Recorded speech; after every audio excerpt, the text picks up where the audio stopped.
প্রতিদিনের চিন্তা ও প্রার্থনা। 24শে জানুয়ারি দিনের প্রধান চিন্তা। যাহারা ভগবান ও তাঁহার সন্তানদের জন্য নিজেদের জীবন উৎসর্গ করেন, তাঁহারা যথার্থ ধন্য। মুখস্থ করা যায়।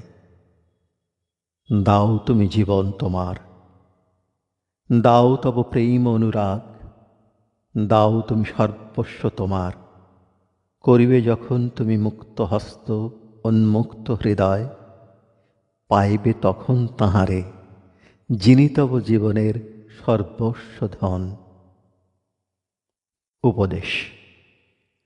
আমাদের কাজে সার্থকতা আসে তখনই যখন আমরা স্বার্থকে পিছনে সরাইয়া দেই। আমাদের যে ভালোবাসিবার ক্ষমতা নাই, সে কিন্তু সত্য নয়। সত্য এই যে আমরা ভালোবাসার প্রয়োগ জানি না।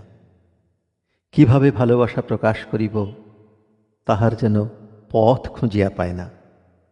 যতই আমাদের হৃদয়ে অটল প্রেম প্রতিষ্ঠা লাভ করিবে, ততই আমাদের জীবনে কল্যাণ কর্মের পথ প্রশস্ত হইবে। প্রেম ছাড়া কোনো মহৎ কাজ সম্ভব নয়।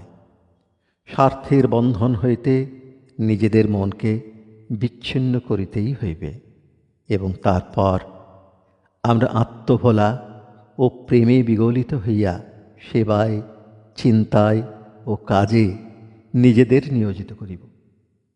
প্রার্থনা। হে অনন্ত প্রেমময় দেবতা, তোমার শ্রীচরণ তলে আমার হৃদয়কে পাতিয়া দিলাম। ইহা যেন সকল স্বার্থের কলুষ হইতে ধৌত ও নির্মল হয়। এ হৃদয় যেন ঘৃণাহীন শুদ্ধ ভালোবাসা প্রকাশ করে এবং তোমার ও তোমার সন্তানগণের ঐকান্তিক সেবায় পূর্ণ আনন্দ খুঁজিয়া পায়।